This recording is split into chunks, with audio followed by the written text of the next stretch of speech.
Ang Honjet XP600 30cm DTF printer dito sa Dasma ay nagamit ng 7 days na may total na 27 meters.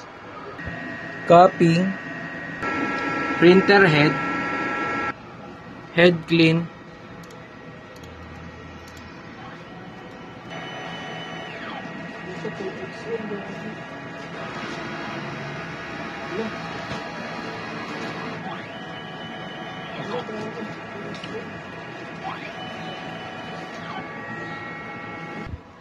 nozzle check.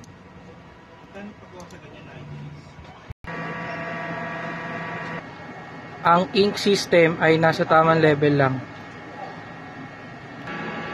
Waste tank na napalitan kahapon. Used ink, unused ink, and unused DTF powder. ABR.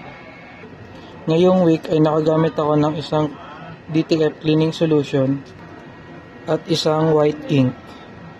Ito naman po ang aming daily output.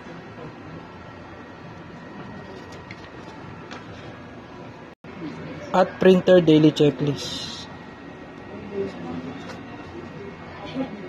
May laman po.